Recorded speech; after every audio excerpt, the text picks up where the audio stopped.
Hello, everybody.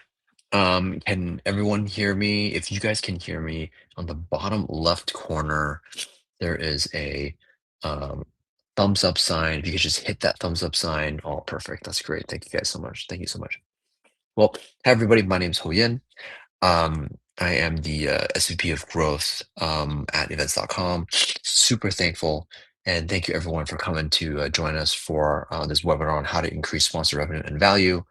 um, I'm now just going to do like a really quick intro and walkthrough of what we're going to do. So we're going to, if you guys have any um, comments or anything you want to make, you can always like type in the chat right next door.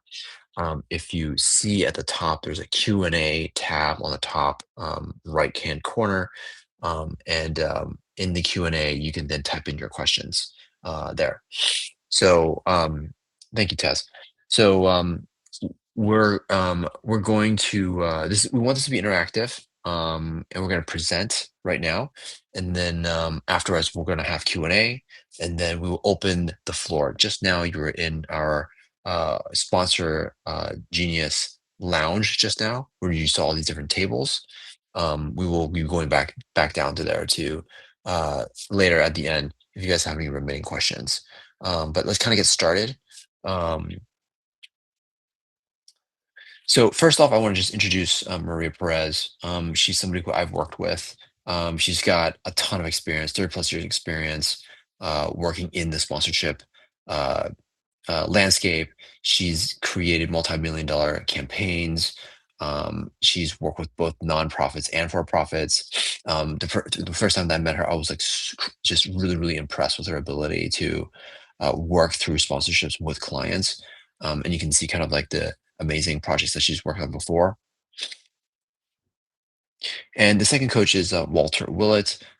He is what I call like a repeatable sales system master. He's able to create a lot of sales systems so that it doesn't seem like you're reaching out or you're trying to sell into thin air. It really is a system that helps you create discipline and much more predictable results.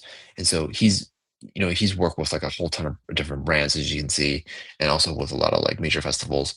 So he's definitely someone that, again, I've also had a lot of respect for, especially in the sponsorship world. These two people will be doing the Q&A. Maria will be doing the main presentation for today. And Maria, why don't so here's some of the brands that we've worked with, helping these brands and get them to sponsor really, really major events for a lot of our clients. So as I mentioned, the Q&A is on the top right corner. And once you get into Q&A, you can type in your question right at the bottom, and you can also rank those questions. So make sure you press that on the Q&A button on the top right-hand corner. And so without further ado, Maria, if you don't mind, you can why don't you come up on the stage, and I'll let you take it away. Thank you so much. Hey everyone, I'm Maria. Welcome. Today, we're going to tackle one of the most misunderstood parts of event revenue, good old sponsorship. I think that many organizers treat sponsorship like a glorified donation, right? Crossing their fingers, sending a deck, hoping someone is generous enough to say yes. But that's really not a business model. It's kind of wishful thinking. And in this current climate, brands do not wake up hoping to donate to your event. They wake up trying to solve a marketing problem. So how do we get in front of the right people? How do we generate qualified leads? How do we build trust faster? And how do we stand out from our competitors? If you position sponsorship as please support our event, you kind of force them into that old charitable mindset. But when you position it as a strategic partnership that delivers specific outcomes, you kind of move into their marketing budget, not their donation budget. And this is particularly true for nonprofits and charities. They're stuck on the left side of the house with DEI and CSR and community engagement, and that's not necessarily where there's any money left. The money's on the other side of the house. So what I want to accomplish in the next 40 minutes is I'd like to show you how to structure your first discovery call so you're not winging it. And there's a reason behind that being so important. And second, we're going to talk about how to pitch your event so it doesn't sound like every other gold, silver, bronze deck in their inbox. And third, we'll pull back the curtain on pricing and valuation so you can put a real numbers behind what you are selling. And finally, we'll walk through a quick live valuation example, and that will hopefully tie it all together for you. So if you are able to stay to the end, I think you're going to walk away with a call structure, a pitch structure, and pricing logic that you can apply to your very next sponsor conversation. So, okay, discovery, my favorite thing. Everybody says to me, how do I prepare? And the answer is you don't. Okay, so let's start with the discovery call. And this is where most deals are made or lost. And most people, unfortunately, treat it like a mini pitch. And that is a fundamental mistake. A discovery call is not a pitch. On the contrary, it's a diagnosis. So you just think of yourself like a doctor. Your job on that call is to understand the patient's symptoms and their goals before you prescribe a treatment. In sponsorship, the treatment is your proposal, or what you put together to present back. The call is where you learn whether you should even put those things forward. So, the win for a discovery call is not, they said yes on the phone. The win is clarity. Is there alignment between their goals and your audience? Do they have budget and authority? And is there a partnership worth exploring? Because you need to move on and not get stuck if the partnership is not worth exploring. So if the answer to any of those questions is yes, your proposal actually writes itself, right? If it's no, everybody saves time. So what I like to do to prepare for my discovery call, right? Great discovery calls are won before the call even starts. So before you get on Zoom or on the phone, try to remember to do these three things. Do a little bit of research on the target's marketing focus. Look at their website, social channels, maybe recent campaigns. What are they promoting? Is it a new product, a new market segment, a rebrand? Have a brief scan for recent news and shifts. We often use tools within LinkedIn or within a system called Apollo that we use. And you can just Google, public relations about so-and-so, and hopefully the press releases will come up. So do scan for some recent news and shifts. Have they raised funding? Did they merged? Did they launch something? Did they announce something? Are they sponsoring any other events already? If yes, what kind? Another thing that I recommend is to identify potential alignment with your audience. So where does your event audience overlap with their ideal customer?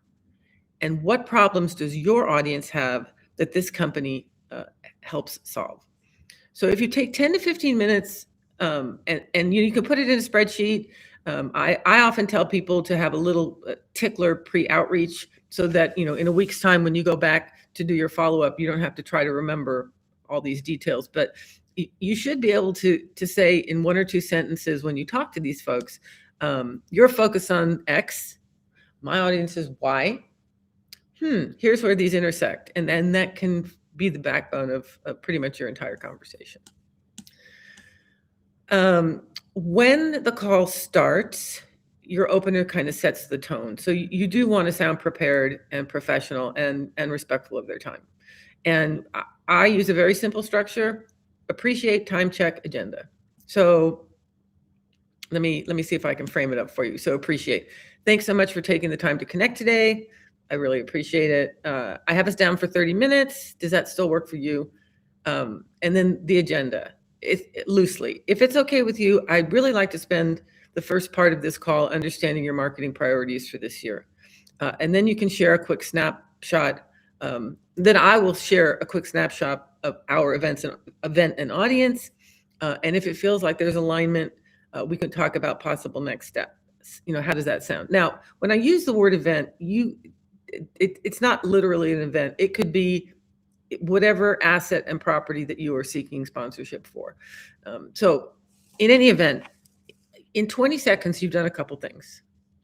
You've built rapport with gratitude. You've shown respect by confirming the time. And then you've demonstrated leadership by setting an agenda. And hopefully what this does is it lowers their guard. They know you're not going to ambush them with a hard sell. You're really here to hear what they have to say and to understand their needs. Okay, so once your opener is done, now your job is to ask great questions and do 20% of the talking and listen. I know it's super hard, right? What you're trying to understand, 4 main buckets: goals, success metrics, challenges, and constraints.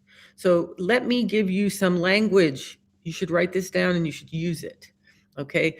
And if you get derailed on this discovery call, that's why it's so important to have these questions top of mind, even if they're little Post-it notes on your computer. So what are your top marketing priorities for the next 12 months? Where are you seeing the best results right now? What's not working as well as what you'd like to see? When you think about sponsorships or partnerships, what would you need to see to call one a success? What kind of timelines or budgets are you typically working with for new initiatives like this? That's a super important question. I'm going to repeat it. What kind of timelines or budgets are you typically working with for new initiatives like this? Another one, a good one, is who usually needs to be involved on your side to say yes to a partnership? I had a call yesterday with someone that's struggling with 2 middle managers, and they're being the intermediary with the VP of sales, and that is tough because they're judged differently. So you really want to know, who makes the decision and get to that person. And so what you're really doing, you're not asking what package do you want, how much can you give us? That's donation energy. Instead, you are uncovering their internal scoreboard. You want to know, what are they chasing? Awareness, leads, sales, content, positioning. The VP of brand and the VP of sales and the PR VP and the communications VP, they're chasing different things. They're judged, their KPIs are different. What numbers matter to them? Is it registrations? Is it demonstrations? Is it meetings books? Is it social reach? And also, what has blocked them from hitting those numbers thus far? Okay. As they talk, write down or record, better yet. I use Fathom. I love Fathom. You should check it out. They have a free version. And it will record and also take notes for you and action items. So anyway, as they talk, hopefully you're recording their exact phrases, and those words become gold for later if you get the opportunities to propose. Okay, so after about 10, 15 minutes of questions, then you're going to pivot. And this is where you show that you understand them and you are going to start to connect your event to their objectives. So you might say something like, well, based on what you shared, especially your focus, and you can insert whatever that is, and your challenge, whatever that is. I can see a few ways our audience and event could help. And then, you could just briefly, no packages, briefly outline, we could look at something that drives demos and meetings on site, or, we could design an activation that positions you as the go-to expert on whatever the topic might be. Or, we could build a campaign that stretches before, during, and after the event to keep you in front of this audience. That's my favorite one, because that is a protracted engagement, and that has high value. Okay, so, finally, you really want to set a clear next step. And if you have nothing on your computer when you do these meetings, you should have BAMFAM. Book a meeting from a meeting. Because if somebody will trade their time, they're truly interested. So you wrap up by saying, hey, what I would suggest is, how about I take what you shared and I put together a tailored, couple of pages, 2 or 3 options that I think are directly tied to the objectives we discussed. And And, can we book a call for 10 o'clock next Tuesday? Are you available then? And then I can review it with you. Um, and then, we can spend a little bit of time to fine tune. Does that work for you? So you've led the call, you've qualified the opportunity, you've earned the right to not to send a proposal. You don't want to send a proposal or deck, but in particular, if they'll bam fam, you're taking this to the next step. Okay, now pitching your event so it stands out. So you've had a discovery call, you know what they care about. The next step is going to be to pitch your event, and that's where these decks fall flat. Most sponsorship decks start with, "We're excited to present our gold, silver, bronze packages," and that is just it's not valuable. It's kind of, I don't know, manila folder kind of. It turns them off. So it doesn't answer the one question that they actually care about, and that is, why this event for our brand right now? So, your pitch needs to start with a story. And what problem does your event help this industry or community solve? What change is happening in the market that makes, your property timely and important? And why is your audience gathering at this moment in this format? So, you might say something like, the blah blah industry is going through a huge shift from here to there. And, our event really brings together the people that are leading that charge. Or our event creates, really in-person trust-building conversations that are kind of hard to replicate online. So, with that narrative, you're no longer selling a conference or an event or a touch point. You're really selling relevance. And one thing that I do this as a matter of course in AI, and I would suggest that you try it. I always create something called brand vision and essence, which really, it sounds kind of hokey, but what it does is it immediately shows the parity and the alignment, and why someone would be kind of crazy not to work with you. That's the goal. That, and I always add credibility statements, because why should I write you a check? You have to prove that you're solvent, you're reliable, you're the right event organizer, promoter that they should be partnering with. Okay. One thing that super informs your lead and prospecting activities is, once you've told your story, you move into what I call audience first data. And this is a proof point. This is where you show that your audience is exactly who they want to reach. So you go beyond the head count, right? You say, well, instead of saying we have 1,000 attendees, no, you get a little more granular. You would say 72% are decision makers or strong influencers in purchasing. Top job titles include whatever those are. Average budget authority is whatever you know. These folks come to this event specifically to evaluate new solutions in their category. Also talk a little bit about behavior, right? How engaged are they? Do they attend sessions, visit booths, book meetings?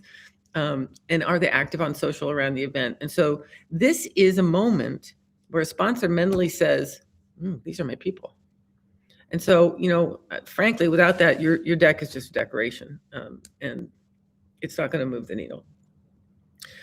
So next, you want to translate assets into outcomes. Okay. Sponsors do not wake up wanting a logo.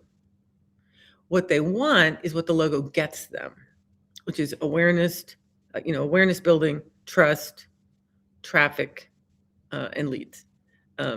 So you really do need to rewrite your benefits in outcome language, what I call outcome language. I see it all the time. Logo on event banner. No.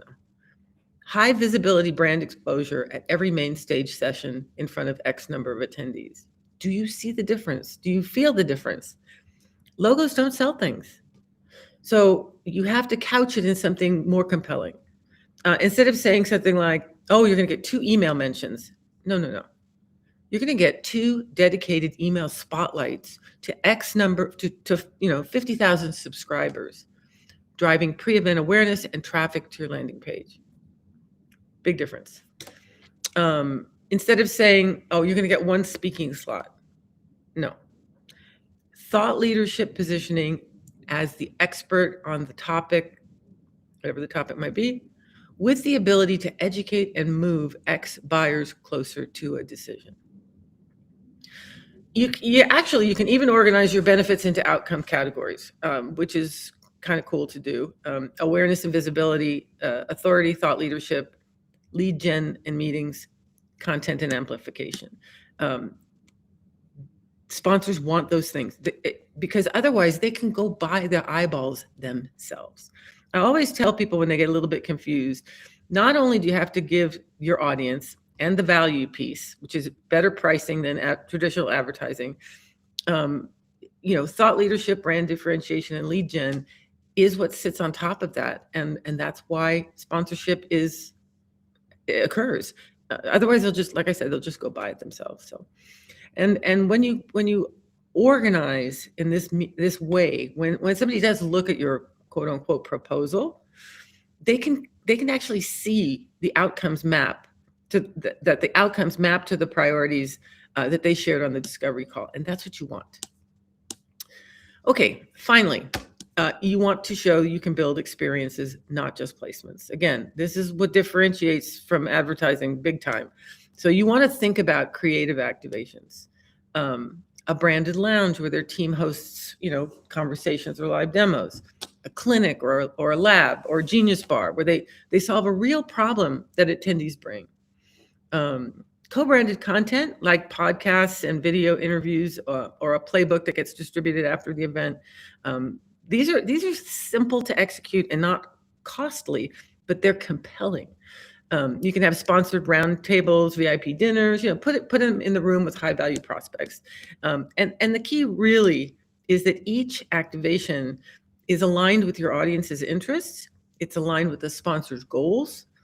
It's designed to create interaction, not just visibility. That is so important to understand. And then, you tailor in your deck, proposal, whatever document, sales piece you land on. You customize now. You use their name and language. You reference their specific goals because you shared that goal. This activation is designed to.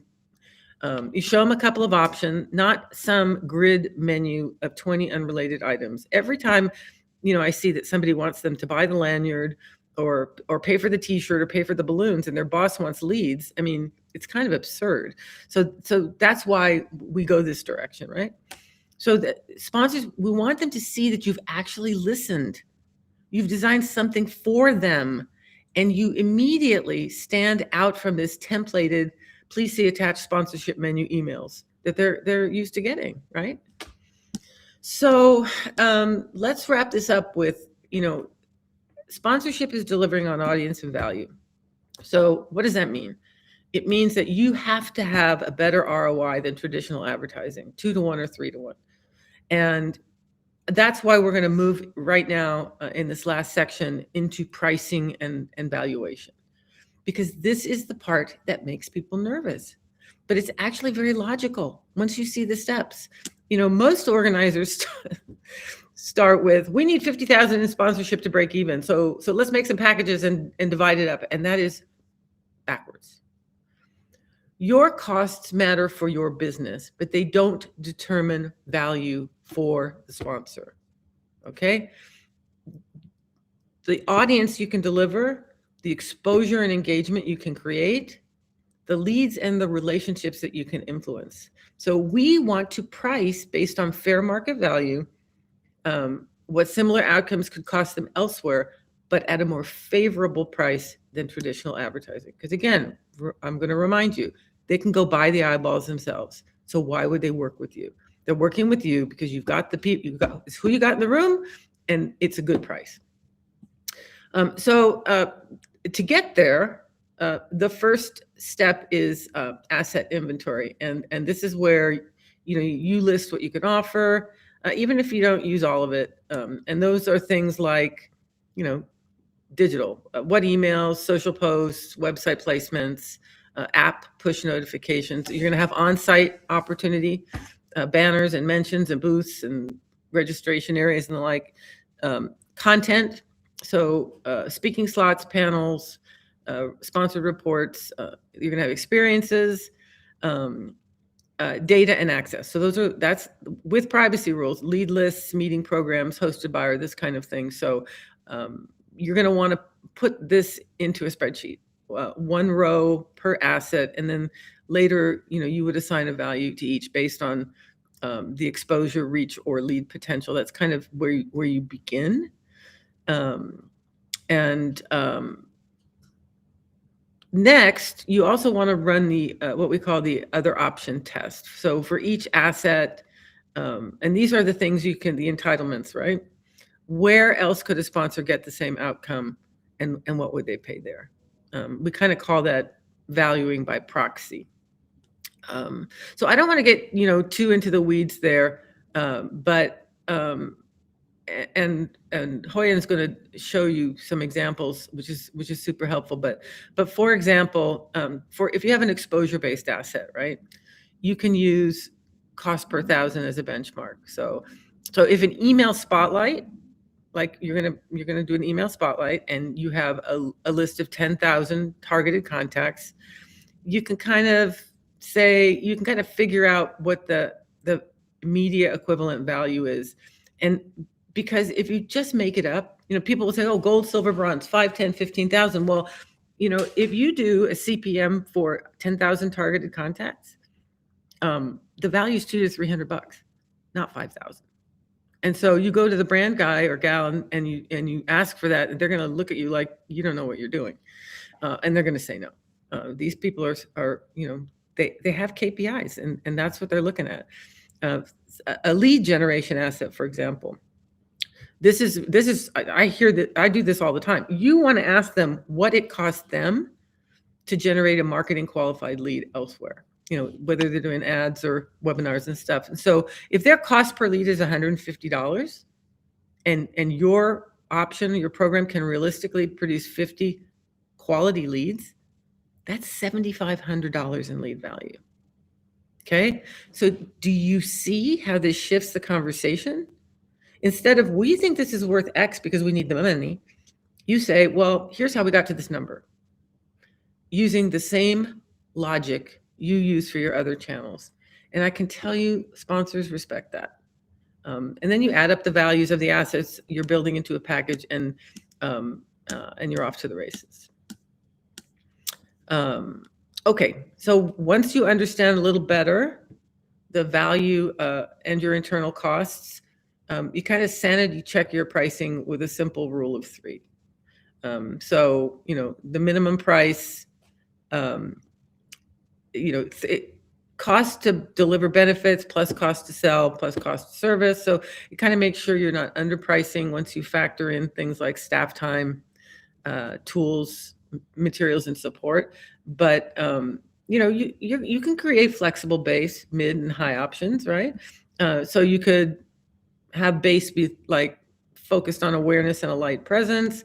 Mid could be awareness plus authority and some lead gen. High could be, a more integrated campaign with deep activations and relationship building, so that each level is actually built from your valued asset inventory. And then you can customize up or down based on what the sponsor actually cares about. So are we going to shift to the valuation now, Hoyan? Yes. Thanks so much, Maria. Let's shift over to the valuation section. So I am now going to show you. So we have a valuation calculator at events.com, and it's a really special tool that we use to help our clients to value all of their sponsorship assets, just like the things that Maria was talking about. So I'm going to go through this really quickly. So this is a software that is called Help Get Sponsors. It is part of the events.com suite of of products. And right here, you can see I have a test event here, and helps this platform basically helps you track proposals, but it also helps come up with like your sponsorship asset rate card.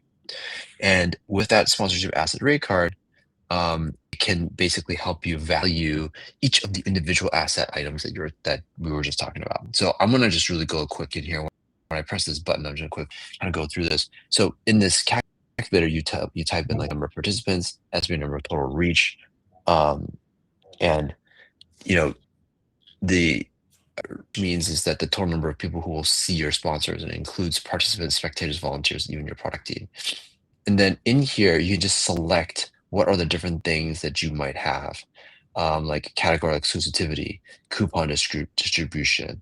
I'm going to have 20 branding ambassadors, um, event banners, flags, um, all of this stuff. So it all depends on what's the number of participants that you think you're going to get.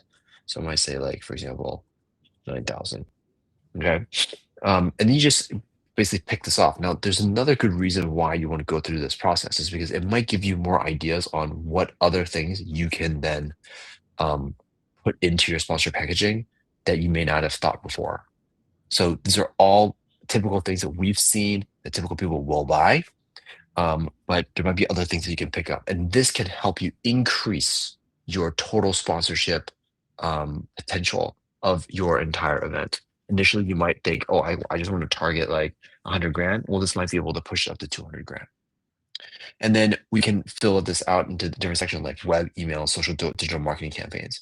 So for example, like if we're sending emails for inviting people to come to the event, or this, you can put in all this information to show how much, how many people are actually going to be seeing this. So for example, here, let's say it's 5,000. Okay. And you've got some other things like here is like social media posts and stuff like that. And you have traditional advertising options here, like very, very traditional things like logo, TV ad buys and stuff like that. And then what is the total value of the purchase and donated print ads? And you can put it here. So how much did you actually pay for that? And then so on and so forth. Then next, what you do is you click on like save, and then it will start to produce what the sponsor valuation would be. And so we've calculated and we've know what the pricing is for a lot of the these sponsorship assets, and we've already have that, and we basically calculate automatically for you. Now you might say like some of these are pretty low for like an 8,000 event. It's like 15,000 and 15,800 and all that kind of stuff. What this doesn't count is that the packaging part get packaged. Once you package these things a little bit differently, then you can charge, in this rate card, you probably get like, 15 things. That's like maybe that's a $20,000 package, for example. And then that's where after that you say, okay, how many packages you're going to get? Well, you might sell 10, $20,000 packages. Well, that's already 200,000. So that's kind of like how this platform works. And it's super, super helpful in helping you figure out what's the total value of all your assets, and it produces this rate card for you to choose. So I'm going to stop sharing my screen. I'm going to go through another of the few remaining slides before we go to the Q&A. Let me just share my screen for that for the pitch deck here, for the deck here, and I can go through the remaining slides.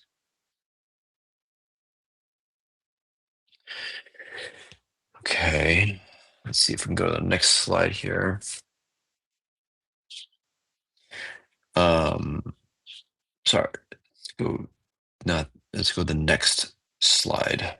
Yeah, so the next question after you develop the sponsor valuation is the sponsorship packaging. So how do you do the sponsorship packaging properly?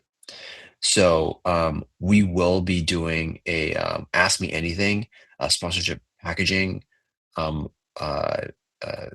focus on tomorrow on February 20th at 2 p.m. Eastern. So you're welcome to sign up for this. We will provide a sign up link in the chat very soon. Oh, there it is. right here. Thank you, Taz, for putting it in there. So you guys can then come into this extra class and sign up right at the bottom there. Let's go to the next slide here. So, okay, so it's time to go for Q&A. So we're going to do a really quick 5-10 minute Q&A right now, and then we'll go through some other stuff, and then we'll do a Q&A at the remaining. So let's start. So the question that we got is, will the deck be available after the call? Yes, the deck will be available after the call. Don't worry about that. Is the valuation calc demonstrated on events.com or help get sponsors? So the valuation calculator is on helpgetsponsors.com. And so we are, you can buy that individually. You can always just email us and let me know. I'll put in my email here. But what is even better is that we are, which I'll put in later, is that we have a $2,000 package, which is an annual 1 full year sponsorship subscription that is an incubation program that teaches you how to not only teach you, but actually have deliverables and helps you to actually deliver a sponsorship strategy and to run a sponsorship strategy. It includes the help get sponsors inside included already for free. So you can automatically help you value your sponsors, value your sponsorship assets. Okay, cool. Is there any other questions? You guys, feel free to punch them in the Q&A. If you just put my email there, hchung@events.com, if you're interested in just the individual software, but if you buy it with the program, the incubation program, which we're going to talk later, it's actually cheaper. Okay, Ashley Davis asked, how transferable is this small community event, such as a local running race, approximately 100 participants, or a community celebrations populations of less than 900? So I'll give this to Maria. The audience size is not an issue, okay? That's a misconception. It's the quality of a curated audience. It's what you know about those 100 participants or the folks in the community.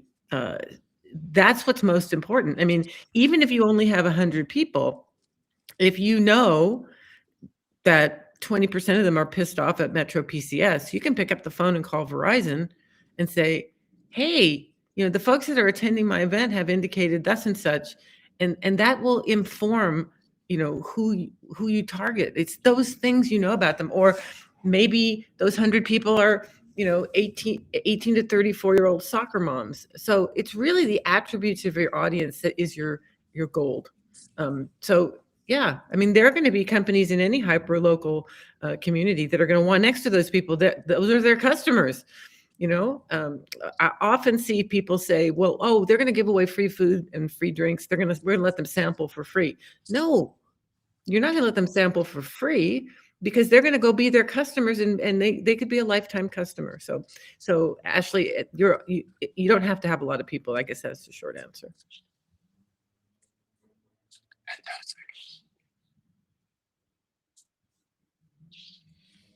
Okay, any other questions? This is your opportunity to get super customized feedback for your event. Like, this is an amazing opportunity. So please ask away. I'll give you guys a few more seconds, and then I'll kind of go through sort of the next section, and then we will come back to Q&A.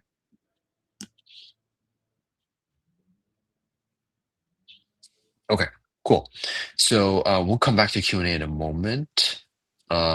So let's go through some of the next things. If we can go through.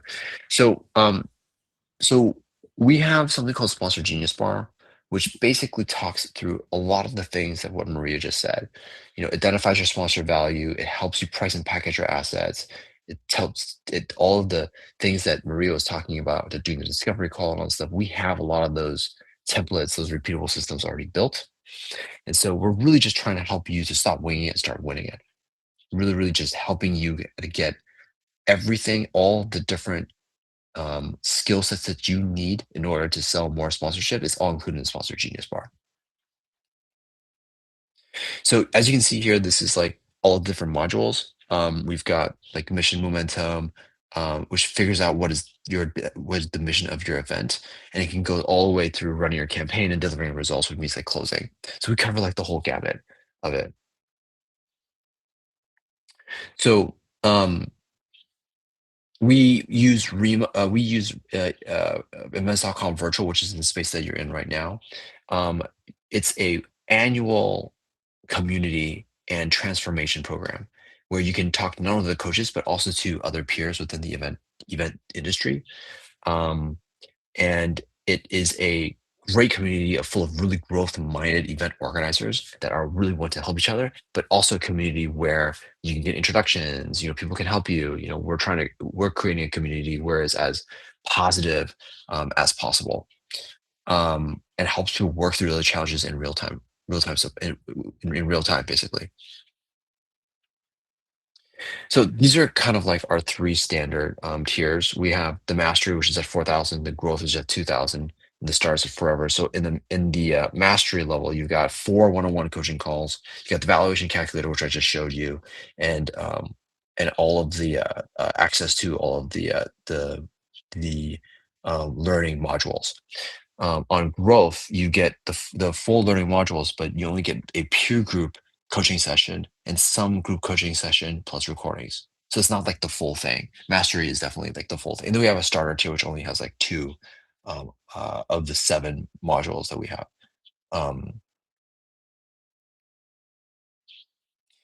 So I do have something much more unique today. In today's offer, we're offering the Mastery incubation version of Mastery, which is pretty much the same thing, but we've added a much more tighter timeline to help you like figure out how to, basically how to get to your first few sponsors within like the first few months.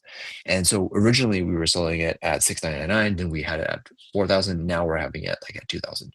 So in order to get this special deal, use the code FEB-webinar, which I wrote here. It's also in the chat. Use FEB-webinar for you to enroll in this. It's $2,000. It's one of the best deals that I've seen that we've ever done. So a special bonus if you act fast. For the first 7 people who join the Master Incubation Package, you will get another free 45-minute one-on-one strategy session with Maria, Walter, or myself. And the strategy session is like, the goal is to actually create a lot of deliverables for you. So map out who your ideal sponsor is, like clarify your audience, segment and positioning, refining your sell messaging, creating an outbound email sequence, and then just basically just share like what is the strategy will actually look like that you can then take and roll out. So you get a custom sponsorship strategy plan right after the end of the session. Okay.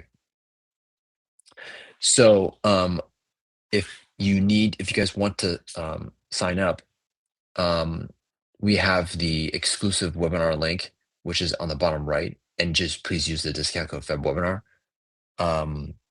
And let's kind of skip this slide actually.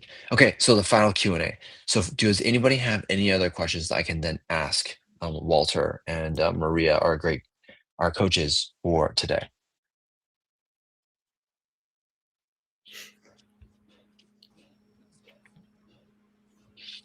Again, this is a great opportunity to get really great information that's free.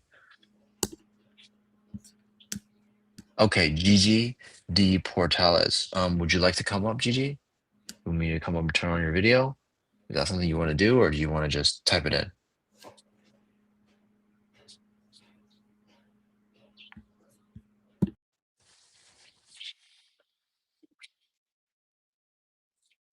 Okay, I will bring you up and then we'll see if you want to come up or not. So I've turned you're on the stage. You can press the mic. Oh, there you go. Hi, Gigi. Hi. Hi. I'm sorry I had an event meeting earlier, but I just wanted to kind of get your key thing about discovery of sponsorship. of getting, and I work for a mental health organization that we're fundraising for, free support groups and free education. So it's not like getting, well, I don't know. I mean, maybe it is. Maybe I do have to look at it as KPI for other people. But so I just wanted to sort of get your kind of, line about how to actually get into the door of decision makers. So, Gigi, are you asking what's going to inform the type of leads and prospects you pursue, or what to say to them when you have them on a call? No, how to get, I mean, it's just hard to get them on the call. Like, what's the best, sending a, yeah, so It's the data points that I was talking about a little bit. It's the data points that get them to accept the call, right? The notion that you have who they want next to. It's interesting because I'm doing a project not unlike what you described. It's not mental health, but it's folks that have cancer, and they're actually being treated by some volunteers that help them get through their treatment journey more readily. And they're like, well, who's going to want to give us money? And I said, well, there are brands that want to get next to that population, believe it or not. And those, by the way, those populations also have caregivers and family and friends and so on. Right. So, it's this type of thing. It's understanding the affinity and the parity. And that's what's going to inform, how you get that call. If you don't get the meeting, you're not going to sell anything. That's where most people get terrified, is I don't know how to get the meeting. And literally data points will help you do that. Does that make sense? Yes. And data points of my specific nonprofit. We have to be careful. Those whom you serve might not necessarily be those whom you deliver. And nonprofits get that confused. By the same token, it might be. It depends. I don't know enough about your organization to answer you quickly, but if you'd like to, tell us, we'll reach out. Thank you. Okay. So we've got a question from Anonymous. And Anonymous says, I think many of us get bogged down after the presentation and how to proceed past that point. Any thoughts? So I think it's the pitch deck, I think, is what they're talking about here. It's like after I presented, and I know you're anonymous, so you might have to clarify if I got this wrong. If I got this wrong, please just reply. This is the pitch deck, and how do you present? How do you go past the conversation with the potential sponsor lead after the presentation and the pitch deck portion? Walter, do you want to give this one? Talk through this one. So the pitch deck, and Maria touched on this, the BAM the importance of you're presenting your pitch, you've got your deck, and the ending of that meeting, the outcome of that meeting should be to book another meeting. And ideally, you're moving into a customized. You've presented your packages, you presented some materials, but you need to move along that sales process. And so you're booking a call from a call. So you're scheduling a call in a couple of weeks. That way you're not getting bogged down. You know that that's the deliverable is coming. And in between, you're sending them more information, full proposal, or simply an email follow-up that sort of categorizes what the discussion was about. And this is sort of your typical sales process. And, things like ghosting happen where they're not getting back to you. This is very common. So you want to be able to drive that process. So as you tailor your presentation and you move into that in the call, that the outcome, the end, you already are planning. And your outcome for every call should be to book another call and to set up the next step in the sales process. So after a presentation, what comes next? It's proposal, or they tell you that they're not interested for whatever reason, and you move on. Thank you so much, Mr. Anonymous, for that. I think that's a really good question. Yeah, trying to figure out how to do figure out like when someone ghosts you or potentially ghosts you, or what to do. Other presentations is really important. Okay, next question: which plan provides access to Help Get Sponsors platform? So it's the Mastery. It's the Mastery program. Uh, Taz, if you can put that back in the chat again for Dylan, to get access to that, that would be great. Next is Lisa. For someone new to this, would you prefer to connect via phone call, video call, or in person, whichever feels most comfortable for you? So I think what she's asking is, when you call somebody or when you try to reach out to someone, what is the best way to reach out to them?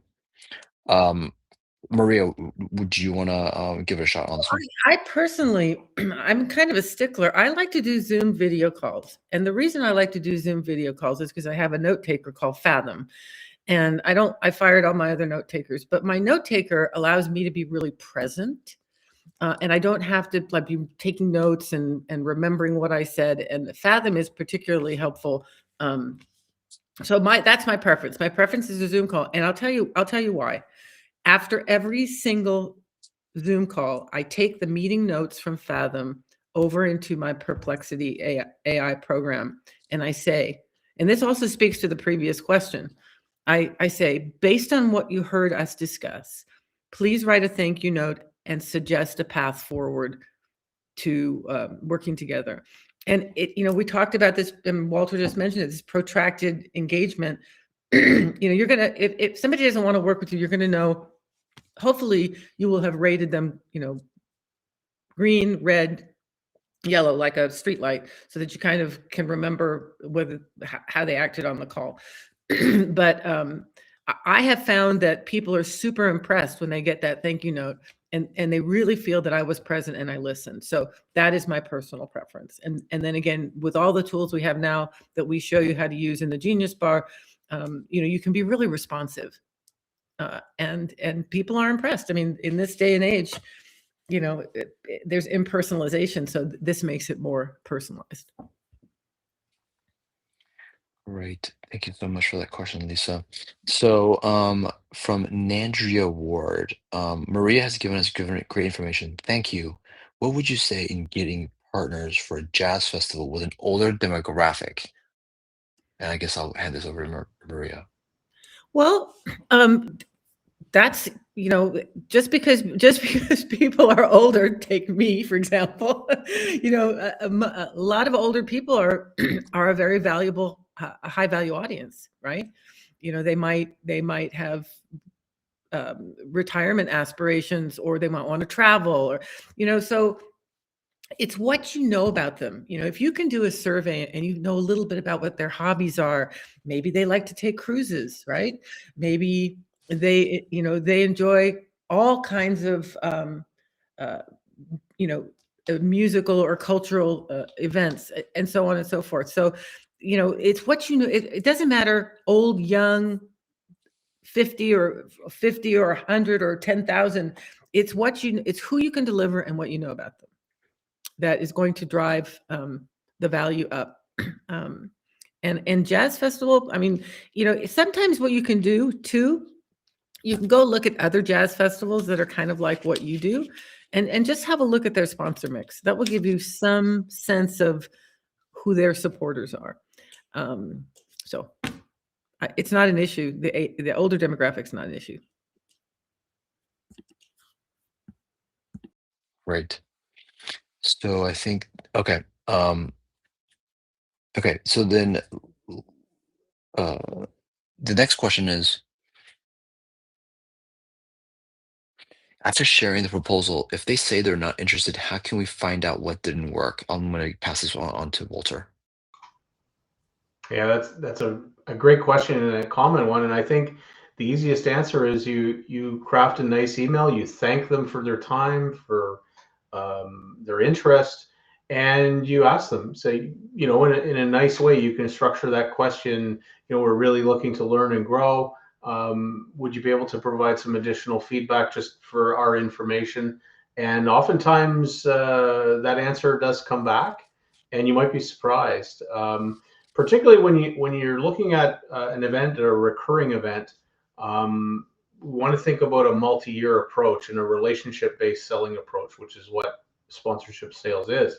And so there's a tremendous opportunity to build that relationship. Even in a no now might mean next year. It's better timing. So I think again, if they come back with not interested, that's your opportunity to go back, thank them, build that relationship, and ask them the question, and hopefully they'll be able to give you a bit of insights and maybe even a lead for next year's show.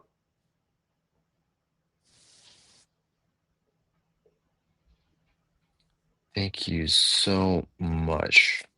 I would also add that like just kind of just asking them a question and actually asking, hey, I would like to get some feedback so I can improve. What were some of the reasons why like you didn't go with us? And sometimes they will be honest, sometimes they won't be. So you just kind of have to like think about that. But that's also another way. Okay, so Lisa has a follow-up question. Is it better a phone call or a mail? So I think Lisa's trying to get more specific on like after you like what's the way how to what's the first message you send to them to a person when you're trying to pitch them or you're trying to get them to become a sponsor lead. Do you call them or email them or both? All of the above. That's right. We talk in when we work with folks in some of our sessions, we talk about something called cadence and touch points. And, no matter what anybody tells you, and they're blowing smoke if they're not honest with you, cold outreach is cold outreach is cold outreach.